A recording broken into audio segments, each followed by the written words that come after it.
하나님의 말씀을 제가 읽어드리도록 하겠습니다. 땅과 거기에 충만한 것과 세계와 그 가운데 사는 자들은 다 여호와의 것이로다. 여호와께서 그 터를 바다 위에 세우시며 강들 위에 건설하셨도다. 여호와의 산에 오를 자가 누구며 그의 거룩한 곳에 설 자가 누구인가? 곧 손이 깨끗하며 마음이 청결하며 뜻을 허탄한 데에 두지 아니하며 거짓 맹세하지 아니하는 자로다. 그는 여호와께 복을 받고 구원의 하나님께 의를 얻으리니 이는 여호와를 찾는 족속이요 야곱의 하나님의 얼굴을 구하는 자로다. 문들아 너희 머리를 들지어다. 영원한 문들아 들릴지어다. 영광의 왕이 들어가시리로다. 영광의 왕이 누구시냐? 강하고 능한 여호와시요 전쟁에 능한 여호와시로다. 문들아 너희 머리를 들지어다. 영원한 문들아 들릴지어다.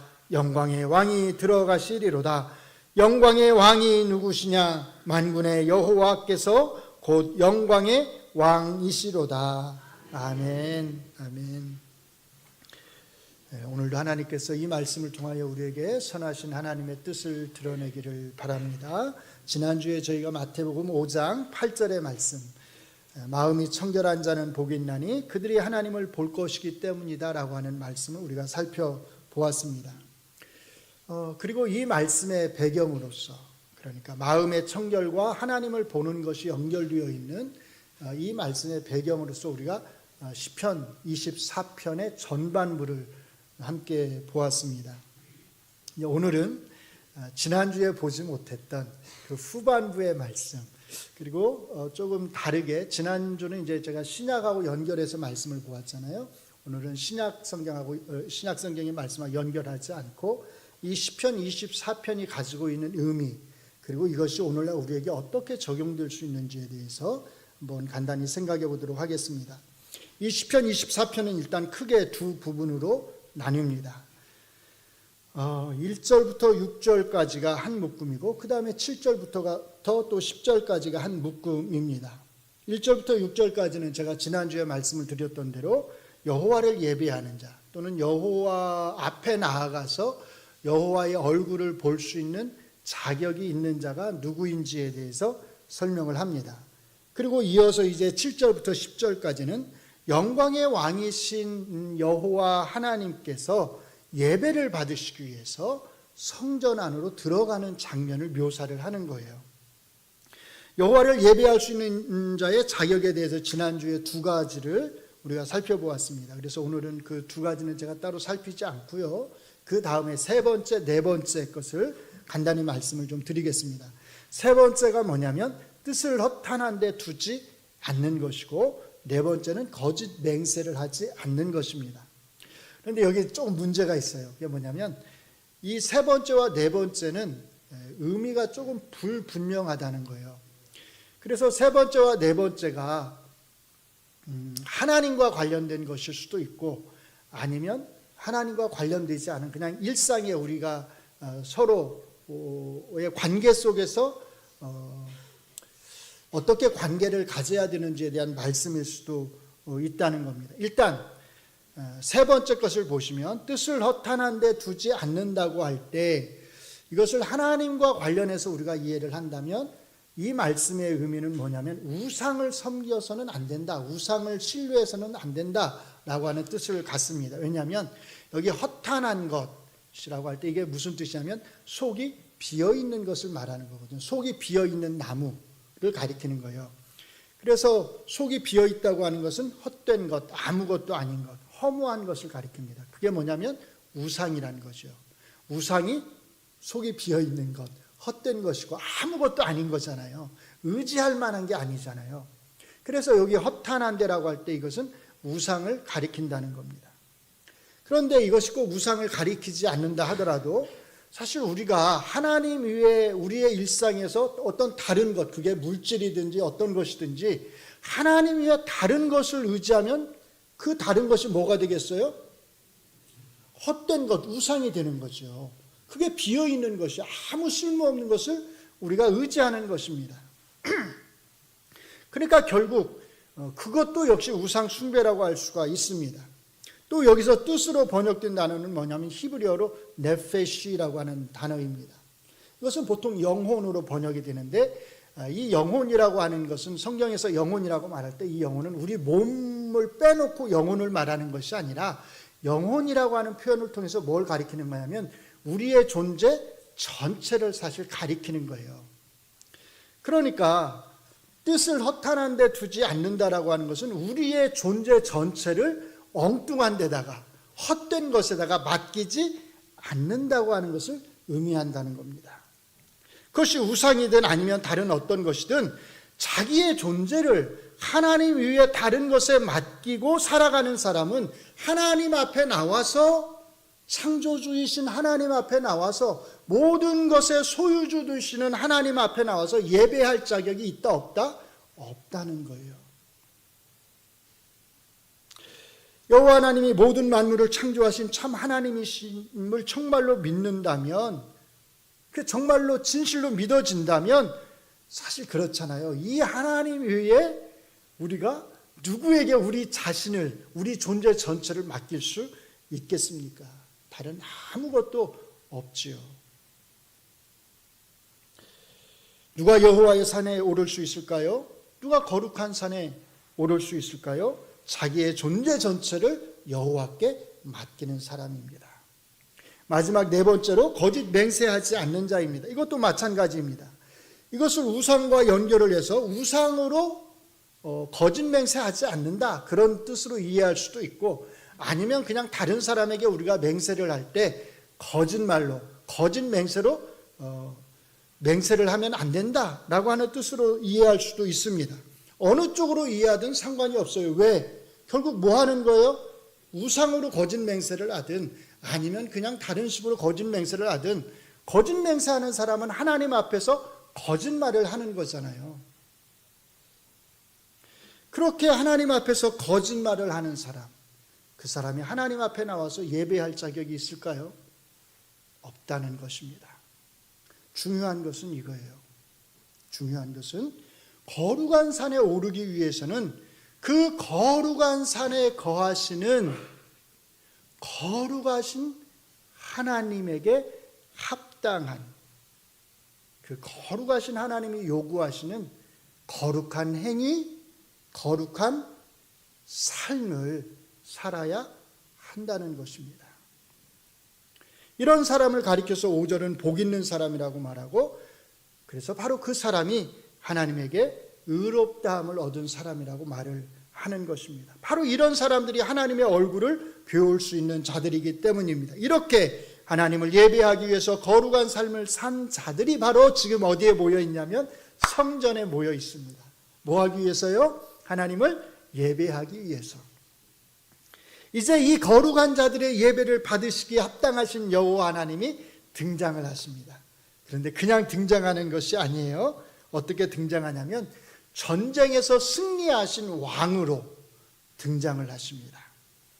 전쟁에서 승리한 왕이 많은 백성의 환호를 받으면서 마치 예루살렘 성의 문들을 통과해서, 그리고 성전 문들을 통과해서 가장 안쪽에 있는 성소의 보좌에 앉으시는 모습으로 묘사가 되는 거예요. 그래서 7절에 보시면 문의 바깥쪽에 있는 한 무리의 백성이 이렇게 외치는 겁니다. 문들아 너희 머리를 들지어다. 영원한 문들아 들릴지어다. 영광의 왕이 들어가시리로다. 자, 여기 말하는 문들은 예루살렘 성의 문들일 수도 있고 성전의 문들일 수도 있어요. 아마 다 가리킬 수도 있습니다. 그건 중요하지 않아요. 하나님이 이 여러 개의 문을 통과해서 성전 가장 안쪽에 있는 성소 안에 좌정하시기 위해서 들어가신다는 겁니다. 그러므로 빨리 문을 열라는 거예요. 이 왕은 어떤 왕이신가요? 영광의 왕이십니다. 영광을 받으시기에 합당하신 왕이십니다. 그러니까 영광의 왕이 들어가시리로다, 이렇게 노래를 하는 것입니다. 이렇게 문의 바깥쪽에서 이 승리한 왕을 따르면서 환호하는 자들이, 환호하는 백성들이 문을 열라고 외칩니다. 자, 그러자 이제 이 문의 안쪽에서 이 문을 지키던 자들, 이 성을 지키던 자들이 이렇게 되묻습니다. 영광의 왕이 누구시냐? 그러니까 또다시 바깥쪽에 있는 사람들이 이렇게 대답합니다.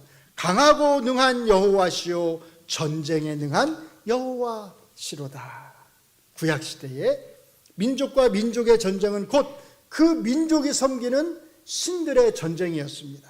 그래서 신들의 위대함은 어디서 드러나냐면 전쟁에서 승리하는 것을 통해서 그 민족이 섬기는 신의 위대함이 참과 거짓이 드러나는 것입니다. 만물의 창조자이신 여호와 하나님은 자기의 택한 백성인 이스라엘을 위해서 지금 나가서 싸우셨습니다. 그리고 승리하셨습니다. 여호와께서 나가서 싸우신다면 그 싸움의 승률은 몇 %일까요? 100%죠. 100%. 왜요? 여호와 하나님만이 참 신이시기 때문입니다. 그래서 시편 기자는 참 하나님이신 이 여호와를 가리켜서 이렇게 노래하는 거예요. 강하고 능한 여호와시요 전쟁에 능한 여호와시로다. 그리고 또다시 이렇게 요청을 합니다. 문들아 너희 머리를 들지어다. 영원한 문들아 들릴지어다. 영광의 왕이 들어가시리로다. 그러면 이제 또다시 저 안쪽에서 다시 한번 묻습니다. 영광의 왕이 누구시냐? 그러면 다시 바깥쪽에서 한 번 더 이렇게 답을 합니다. 만군의 여호와께서 곧 영광의 왕이시로다. 몰라서 묻는 게 아니에요. 몰라서 반복해서 묻는 게 아닙니다. 뭐 하려고요? 강조하려고요. 바로 이 여호와 하나님께서 영광의 왕이시라고 하는 것. 예배를 받으시기에 합당하신 분으로서 지금 성소에 좌정하시기 위해 들어가시려고 한다고 하는 것을 강조하기 위해서 반복해서 묻는 것입니다. 이렇게 이 시편은 전쟁에서 승리한 영광의 왕이신 여호와께서 예루살렘에 있는 성소 안으로 예배를 받으시기 위해서 들어가는 장면을 성문의 바깥쪽에 있는 백성과 성문의 안쪽에 있는 백성이 서로 주고받는 노래의 형식으로 묘사를 하고 있습니다.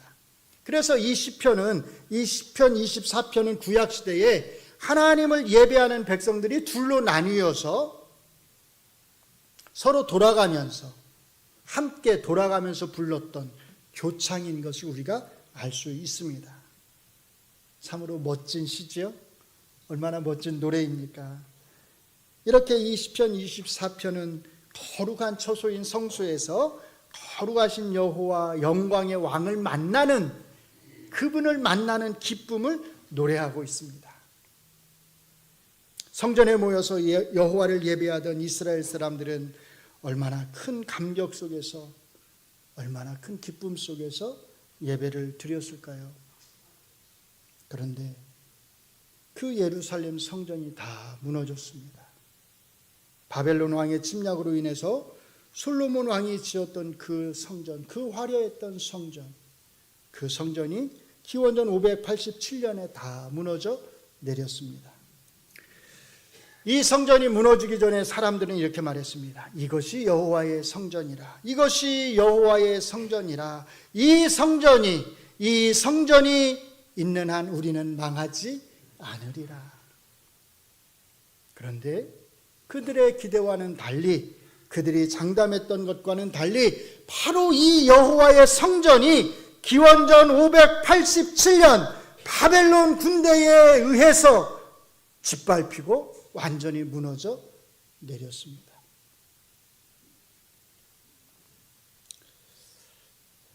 그리고 약 50년 후 기원전 538년에 스룹바벨의 지도하에 제1차 바벨론 포로들이 유대 땅으로 돌아오게 됩니다. 그리고 2년 후, 그럼 몇 년이에요? 536년에 스룹바벨과 예수아의 지도하에 이들은 이 무너진 여호와의 성전을 다시 짓기 위해서 성전의 기초를 놓기 시작했습니다.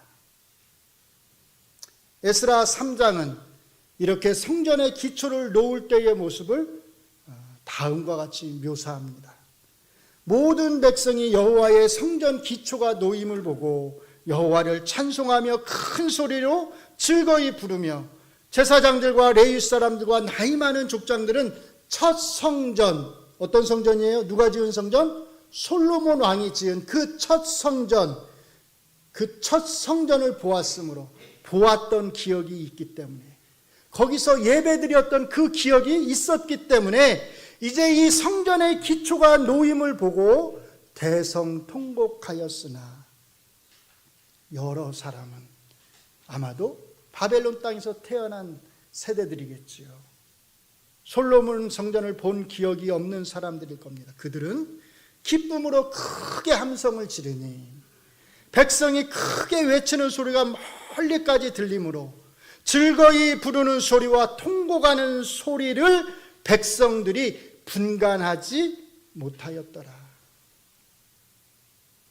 다시 성전이 세워지는 것을 보면서 노인이나 젊은이나 모두가 다 감격에 찼을 것입니다. 솔로몬 성전의 그 영광을 기억하는 노인들은 노인들대로 이제 처음으로 예루살렘의 여호와의 성전이 세워지는 것을 보는 그 젊은이들은 젊은이들대로 모두가 다 감격에 찼을 것입니다. 그런데 이 성전을 다시 짓는 일은 결코 쉽지 않았습니다. 여러 방해로 인해서 약 20년 후에, 그래서 기원전 515년경에 비로소 예루살렘 성전이 완성이 되고 온 백성이 이 성전에 모여서 하나님 앞에 봉헌 예배, 성전 봉헌 예배를 드리게 되었습니다. 솔로몬이 지은 그 화려했던 예루살렘 성전이 무너진 지 무려 72년 만입니다. 이 두 번째 성전은 솔로몬이 지었던 첫 번째 성전보다 당연히 훨씬 못했습니다. 그래도 이들에게는 이 성전이 있다고 하는 것 그 자체가, 하나님을 만날 수 있는, 하나님을 예배할 수 있는 이 성전이 있다고 하는 것 그 자체가 큰 감격이었고 큰 위안이었을 것입니다. 특별히 포로기 이후에, 바벨론 포로기 이후에 머나먼 이방인의 땅에서 살던 그 유대인들은 명절을 맞이해서 1년에 한 번, 두 번, 많아야 3번 하나님을 만나기 위해 몇 날 며칠을 쉬지 않고 걸어서 예루살렘 성전으로 와야 했습니다. 때로는 아마 뜨거운 사막을 지나야 했을 수도 있습니다. 그러나 그들은 하나님을 만난다고 하는, 여호와를 만난다고 하는 그 생각으로 창조주 하나님, 만군의 여호와를 예배하기 위해 모인다는 그 생각에 들뜬 마음으로 예루살렘으로 향했을 것입니다. 그리고 마침내 예루살렘 성전에서 하나님을 예배하며 감격의 찬양을 불렀을 것입니다. 아마 이 찬양을, 이 시편 찬송을 불렀을지도 몰라요. 그런데 기원전 167년에 안디오코스 에피파네스 4세라고 하는 왕이 이 바로 예루살렘 성전에서 돼지를 잡아서 우상에게 제물로 드리는 엄청난 사건이, 유대인들을 기겁하게 만드는 사건이, 성전을 더럽히는 사건이 발생했습니다. 그리고 이제부터는 할례를 받지 못하도록 했고 안식일을 지키지 못하게 했고 모든 율법서의 사본들을 다 불태워 버렸습니다. 이렇게 또다시 예루살렘 성전은 이방인에 의해서 더럽혀지게 되었습니다. 그리고 다시 약 3년 후에 유다라고 하는 사람이 지도자가 되어서 이 예루살렘 땅을 다시 되찾았습니다. 그리고 예루살렘 성전을 깨끗하게 다시 청소를 하고 정화를 한 다음에 하나님 앞에 다시 이 예루살렘 성전을 바치는 예배를 드리게 되었습니다. 그리고 이제 약 130년 정도 후에 여러분이 잘 아는 헤롯 대왕이 이 예루살렘 성전을, 이 보잘것없는 예루살렘 성전을 아주 크고 화려하게 증축하기 시작했습니다. 예수님이 공생애 활동을 하실 때 이 성전은 무려 46년 동안 지어지고 있었어요. 헤롯 대왕은 이 성전을 시작하는 일을 했고 그 이후에 이제 이어서 계속해서 이 성전을 지었던 것입니다. 그만큼 이 성전을 크고 화려하게 지었다는 뜻입니다. 예수님과 제자들은 갈릴리 촌사람들이었습니다. 그래서 이 성전을 아마 자주 볼 기회는 없었을 거예요. 아마 그래서 그랬던 것 같습니다. 예수님의 제자들이 이 성전에 웅장함에 놀라서 이 성전을 보면서 이 성전을 가리키면서 예수님에게 자랑을 했습니다. 이때 예수님이 이렇게 말씀하셨어요. 제자들을 향해서 돌 위에 돌 하나도 남지 않고 이 성전이 다 무너져 내릴 것이다. 그리고 예수님이 말씀하신 대로 실제로 이 웅장했던 헤롯 성전은 기원 후 70년에 로마 장군 디두에 의해서 완전히 또다시 무너져 내렸습니다. 사람들은 계속 성전을 지었어요. 하나님은 계속 그 성전을 무너뜨리셨습니다. 오늘날 성전이 있나요? 그러면 저 기도원에 있는 그 베들레헴 성전들은 다 뭐죠? 어떤 성전이 아니겠지요. 다 사실 가짜들입니다. 여기 길에도 아마 지나가시다 보면은 이렇게 무슨 교회 무슨 성전 이렇게 적혀져 있는 게 있을 거예요. 사실은 다 잘못 표기한 것들이죠. 성전이라는 표현을 그렇게 함부로 써서는 안 됩니다. 오늘날 성전은 없습니다. 왜 없지요? 왜 없어요? 하나님이 다 무너뜨리셨기 때문에 없는 거예요. 좀 놀랍지 않나요? 하나님은 성전에서 하나님 자신의 백성을 만나시겠다고 하셨습니다. 그래서 성전을 짓도록 명령하셨습니다. 그런데 또 그 성전을 다 무너뜨리셨습니다. 지으면 무너뜨리고 치우면 무너뜨리고 그렇게 반복하셨습니다. 왜 그러셨을까요? 왜 하나님은 자신이 만나겠다고 약속하신 그 성전에서 자기의 백성들을 만나지 아니하시고 지을 때마다 그것을 무너뜨리셨을까요? 아마도 예레미야 7장 4절과 7절 말씀이 그 답을 말해주는 것 같습니다. 제가 조금 빠르게 읽어드릴게요. 너희는 이것이 여호와의 성전이라 여호와의 성전이라 여호와의 성전이라는 거짓말을 믿지 말라. 너희가 만일 길과 행위를 참으로 바르게 하여 이웃들 사이에 정의를 행하며 이방인과 고아와 과부를 압제하지 아니하며 무죄한 자의 피를 이곳에서 흘리지 아니하며 다른 신들 뒤를 따라 화를 자초하지 아니하면 내가 너희를 이곳에 살게 하리니 곧 너희 조상에게 영원 무궁토록 준 땅이니라. 무슨 뜻이죠? 이것이 여호와의 성전이라고 하면서 우리는 망하지 않고 안전하리라고 주장하면서도 그들이 하는 그 행위들은 이 여호와의 성전에 나와서 여호와를 만날 만한 자격이 없는 그런 행위들을 했다는 뜻입니다. 그래서 바로 그 다음에 또 이렇게 말합니다. 7장 11절을 같이 읽겠습니다. 시작.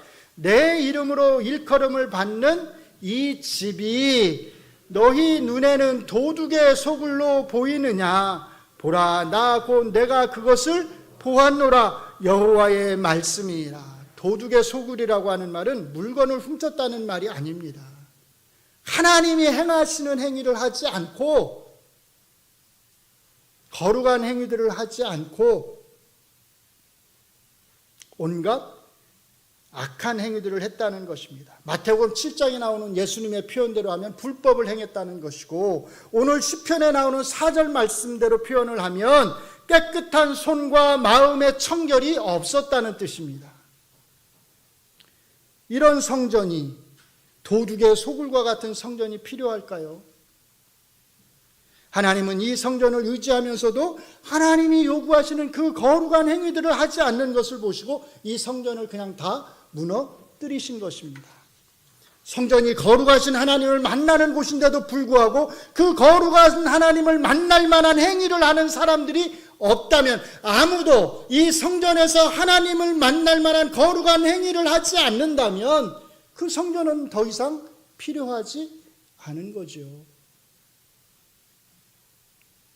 헤롯 대왕이 화려하게 짓기 시작한 그 예루살렘 성전에 대해서도 예수님은 예레미야 선지자가 한 말씀을 그대로 인용하셔서 똑같이 말씀을 하셨습니다. 예수님이 예루살렘에 올라가셨을 때 예수님은 성전에서 장사하는 자들을 보시고 예레미야 선지자가 한 말씀을 똑같이 인용을 하셨어요.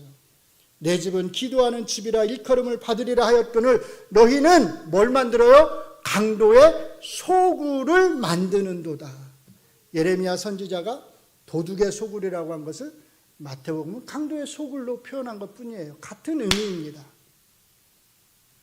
이런 성전이 필요할까요? 그래서 이 성전 역시 어떻게 됐어요? 기원 후 70년에 다 무너져 내린 것입니다. 그래서 이제 이 땅에는 더 이상 성전이 없습니다. 건물로서의 성전이 있어봐야 거기에서 예배를 드릴 만한 자가 없기 때문입니다. 성전은 거룩하신 하나님, 만군의 왕이신 하나님, 영광의 왕을 만나는 장소인데 그 왕을 만날 만한 자격이 있는 자가 없기 때문입니다. 그들은 하나님의 마당만을 더럽힐 따름이었습니다. 그러면 이제 우리는 어떻게 하나님을 만날 수 있을까요? 하나님을 만나는 장소로서의 이 성전, 건물로서의 성전은 이제 더 이상 존재하지 않는데, 그러면 우리는, 여러분은, 저는 어떻게 하나님을 만날 수 있을까요? 하나님은 더 이상 우리를, 자기의 백성을 만나고 싶지 않으신 것일까요? 여기에 정말로 놀라운 은혜가 있습니다. 우리의 지혜를 초월하는 하나님의 놀라운 은혜가 여기에 있습니다. 사람들이 성전을 지을 때마다 하나님이 그 성전을 무너뜨리신 것은 하나님이 우리를 만나고 싶지 않았기 때문이 아니란 거예요. 아마 우리 같았으면 그런 마음이 들었을 것입니다. 자꾸 성전을 짓기만 하고 그 성전에서 하나님을 만날 만한 거룩한 삶을 살지 않는 것을 보면서 우리 같으면 뭐라고 말했겠어요? 우리가 흔히 하는 말, 뭣도 보기 싫다, 꼴도 보기 싫다, 다시는 오지 말아라, 이랬을 거예요. 그런데 하나님은 완전히 반대로, 정반대로 생각을 하셨습니다. 내가 건물로서의 성전을 지어놓고 이 건물에서 내 백성들을 만나려고 하니 이 성전에 들어와서 나를 만날 만한 자가 한 사람도 없구나.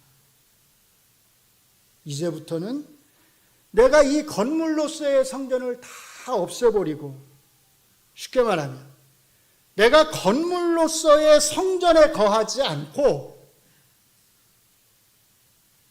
내가 아예 내 백성의 몸을 성전 삼아서 내가 아예 그 몸 안에 거해야 하겠구나.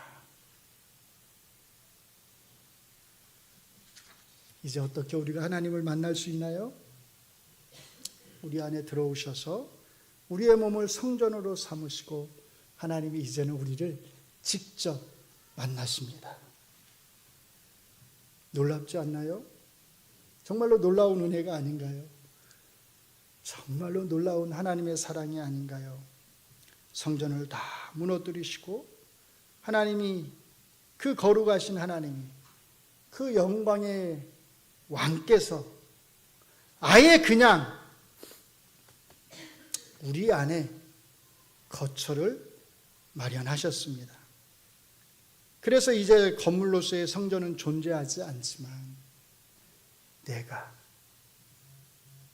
내 자신이, 우리 한 사람 한 사람이, 여러분들 한 사람 한 사람이 다 거룩한 성전이 된 것입니다. 누가 거하세요? 하나님의 영, 성령님이 우리 안에 거하시기 때문입니다. 성경은 이 사실에 대해서 너무나 많이 그리고 너무나 분명하게 증언해주고 있습니다. 요엘서 2장 28절과 9절은 이렇게 말합니다. 그 후에 내가 내 영을 만민에게 모든 사람에게 부어주리니 너희 자녀들이 장래일을 말할 것이며 너희 늙은이는 꿈을 꾸며 너희 젊은이는 이상을 볼 것이며 그때에 내가 또 내 영을 남종과 여종에게 부어줄 것이며 사람 차별하지 않고 모든 사람에게 하나님의 영을 부어주시겠다고 약속을 하셨습니다. 그리고 사도행전 2장 17, 18절에서 베드로 사도는 오순절 날에 임하신 그 성령님이 바로 이 요엘서가 약속하신 그 약속된 성령님이라고, 하나님의 약속이 성취된 것이라고 우리에게 말씀합니다. 고린도전서 6장 19절로 20절에서 바울 사도께서는 너희 몸은 너희가 하나님께로부터 받은 바 너희 가운데 계신 성령의 전인 줄을 알지 못하느냐. 너희는 너희 자신의 것이 아니라 값으로 산 것이 되었으니 그런즉 너희 몸으로 어떻게 해라? 하나님께 영광을 돌려라. 사랑하는 성도 여러분, 건물로서의 성전에서 우리를 만나지 아니하시고 우리 몸을 성전 삼으셔서 매일매일 우리를 만나시고 우리와 동행하시는 하나님의 은혜에 정말로 감사하시기 바랍니다. 그러나 이것은 우리가 매우 감사해야 하는 일이면서 동시에 정말로 매우 두려운 일이기도 합니다. 왜냐하면 하나님의 영이신 성령께서 우리 안에 거하신다고 하는 것은 하나님이 우리 몸을 거처로 삼으셔서 우리의 몸을 통해서 우리를 만나신다고 하는 것은 우리에게 너무나 거룩한 삶을 요구하시는 것이기 때문입니다. 성전에서 하나님을 만나고 하나님 앞에서 드려야 했던 그 예배를 이제는 건물로서의 성전에서 드리는 것이 아니라 매일매일 나의 삶을 통해서 내 몸을 성전 삼으신 그 하나님을 모시고, 뭘 통해서요? 내 삶을 통해서, 내 일상의 삶 속에서 그 하나님이 받으시기에 합당한 예배를 드려야 한다는 뜻이기 때문입니다. 하나님이 우리의 몸을 하나님의 거처로, 하나님과 우리의 만남의 장소로 만드셨다고 해서 우리의 거룩한 삶에 대한 요구가 사라진 것이 아닙니다. 거룩한 삶에 대한 요구는 계속되고 있는 것입니다. 그래서 너희 몸으로 하나님께 영광을 돌리라고 말씀하신 것입니다. 그래서 우리에게 사랑과 희락과 화평과 오래 참음과 자비와 양선과 충성과 온유와 절제 같은 성령의 열매들을 요구하시는 것입니다. 우리 몸의 성전됨과 우리의 거룩한 삶에 대해서 우리는 정말로 깊이 생각하면서 항상 하나님 앞에 두려운 마음으로 살아야 합니다. 맞죠?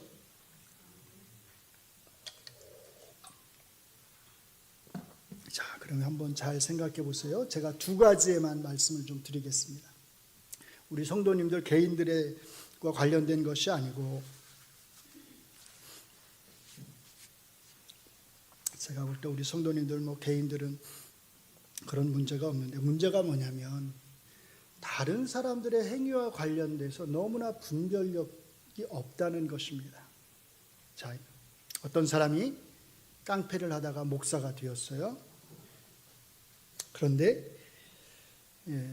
그 깡패 시절의 습관을 버리지 못하고 설교 시간에 욕을 정말 찰지게 하십니다.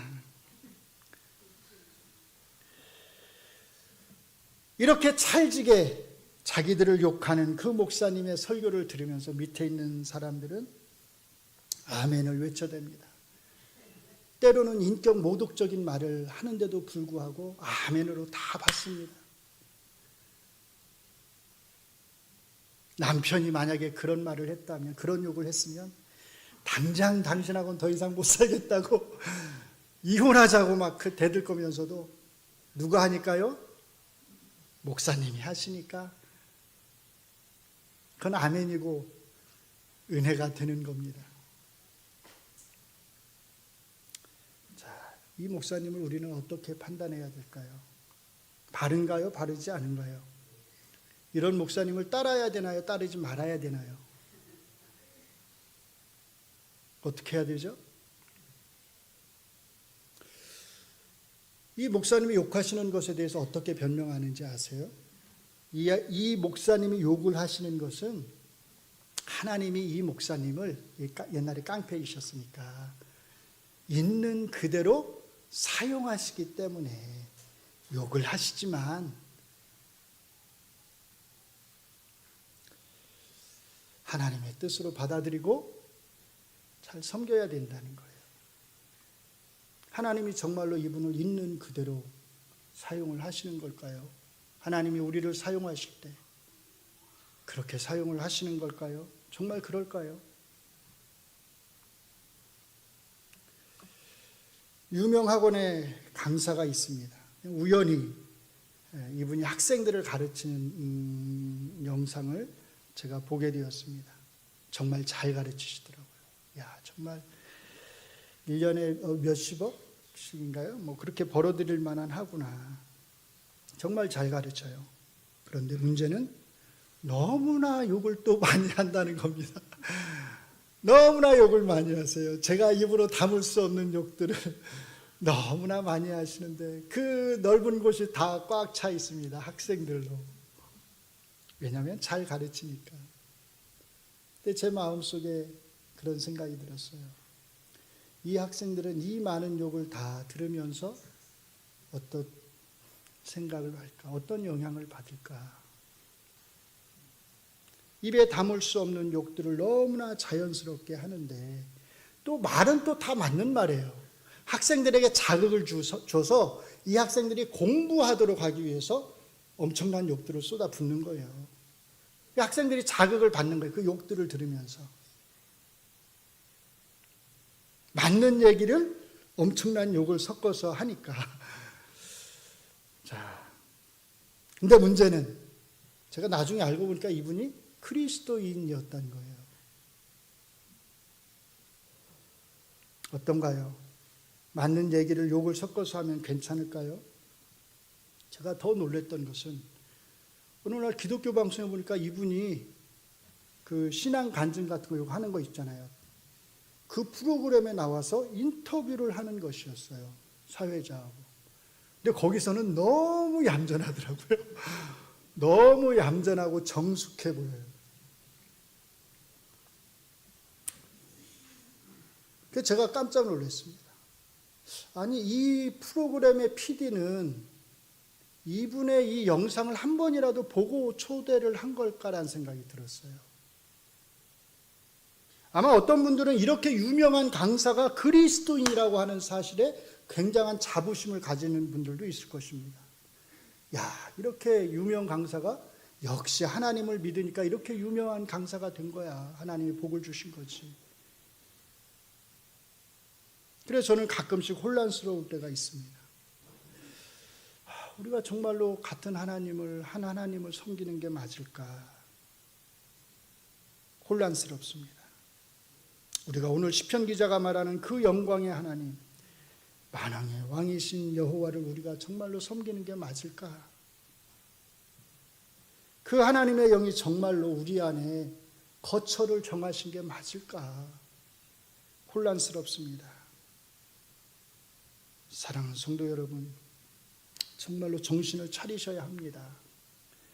무슨 일을 행하든지 하나님의 이름으로 행한다고 해서 그것이 정당화될 수가 없습니다. 만약 바울 사도께서 한번 생각해 보세요. 만약 바울 사도께서 제가 앞에서 말씀드린 그 욕하는 목사님이 있다고 하는 것을 알았다면 바울 사도께서는 뭐라고 말씀하셨을까요? 분명히 그렇게 말씀하셨을 거예요. 그와는 사귀지 말라. 그러지 않았을까요? 만약 바울 사도께서 그런 욕쟁이 유명 강사가 그리스도인이라고 주장하고 다니는 것을 아셨다면 바울 선생님은 뭐라고 말씀하셨을까요? 그를 불러서 이렇게 말씀하셨을 거예요. 내 안에, 너의 안에 하나님의 영이 거하시는 것을 알지 못하느냐. 분명 야단을 치셨을 것입니다. 우리가 이런 것들을 용납하니까 기독교가 드라마나 영화에서 어떻게 되는 거예요? 희화화, 놀림감이 되는 겁니다. 저는 그래서 드라마나 영화에서 누가 그리스도인의 역할로 나온다면 불안해요. 이건 분명히 좋은 이미지로 묘사가 안 되고 분명히 나쁜 이미지로 묘사가 될 것 같기 때문입니다. 그래서 불안합니다. 이번에는 또 어떻게 그리스도인의 가정을 희화화할까? 대부분 다 가볍고 경박하고 외고집인 사람으로 묘사가 됩니다. 할렐루야, 아멘, 주여 믿습니다. 이런 형태로 다 묘사가 되잖아요. 마치 약간 광적인 사람들로 묘사가 되잖아요. 이게 외부의 사람들이 우리 그리스도인들을 바라보는 시선인 겁니다. 우리 스스로가 자초한 거예요. 그들을 나무랄 것이 없습니다. 사랑하는 성도 여러분, 기독교는 미신적인 것도 아니고 광신적인 것도 아닙니다. 기독교는 지극히 이성적인 것이고 경건한 것이고 거룩한 것입니다. 다시 한번 말씀을 드립니다. 기독교는 지극히 이성적인 것이고 지극히 경건한 것이고 지극히 거룩한 것입니다. 왜죠? 하나님이 그런 분이시기 때문에요. 하나님이 이성적이시고 경건하시고 지극히 거룩하신 분이시기 때문입니다. 하나님의 영이 우리 안에 거하신다는 게 어떤 의미인지를 한번 깊이 생각해 보시기 바랍니다. 그리스도인들이 생각을 많이 할 필요가 있습니다. 내 안에 하나님이 거처를 정하셨다고 하는 것, 내 안에 하나님의 영이 거한다고 하는 게 얼마나 엄청난 것인지를 정말 잘 생각해 보아야 합니다. 얼마나 엄청난 은혜인지를 그것이. 그리고 동시에 우리에게 얼마나 엄청난 거룩한 삶을 요구하시는지를 생각해 보아야 합니다. 우리에게 엄청나게 바른 도덕적 삶을 하나님은 요구하시는 것입니다. 말하는 것을 조심해야 하고 행동하는 것을 조심해야 합니다. 마음에 품는 것들을 조심해야 하고 머리로 생각하는 것들을 조심해야 합니다. 하나님을 두려워할 줄 알아야 합니다. 오늘날 그리스도인들이 하나님에 대한 두려움이 너무도 없는 것 같아서 너무나 속이 상하고 너무나 안타깝습니다. 외부인들이 볼 때 그리스도인들이 너무 가볍게 보일까 봐, 너무 경박한 것처럼 보일까 봐 속이 상합니다. 우리가 내적인 것이 어렵다면 외적으로라도 바리새인들처럼 외식적으로라도 경건의 모습이 좀 있었으면 좋겠습니다. 사랑하는 성도 여러분, 사랑하는 우리 동작중학교의 성도 여러분, 하나님이 정말로 엄청난 은혜를 우리에게 베푸셨습니다. 우리 안에 거처를 정하셨기 때문입니다. 동시에 우리에게 엄청난 거룩을 요구하십니다. 여러분의 몸이, 여러분의 삶이 하나님이 거하시기에 부끄럽지 않은 하나님의 거처가 될 수 있도록 스스로를 잘 살피시면서 하나님 받으시기에 합당한 제물로 여러분의 삶을 드리시기를 주의 이름으로 축원합니다. 기도하겠습니다. 하나님, 건물로서의 성전에서 우리를 만나지 아니하시고 친히 우리 안에 거처를 정해 주셔서 우리와 매일매일 만나시고 동행해 주셔서 감사합니다. 이것이 얼마나 놀라운 은혜인지, 이것이 얼마나 큰 일인지를 저희로 하여금 알게 하시고, 동시에 이것이 우리에게 얼마나 거룩한 삶을 요구하는지를 알게 하여 주시옵소서. 우리가 이것을 바르게 안다면 함부로 우리의 입을 사용할 수 없고, 함부로 우리의 손과 발을 사용할 수 없고, 우리의 삶 전체를 하나님이 받으시기에 합당하게 거룩한 제물로 드리지 않을 수 없음을 고백합니다. 우리의 부족함을 하나님이 아시오니 우리 안에 계시는 하나님의 영 성령께서 우리를 주장하여 주셔서 우리를 거룩한 삶으로 인도하여 주시옵소서. 예수님 이름으로 기도합니다. 아멘.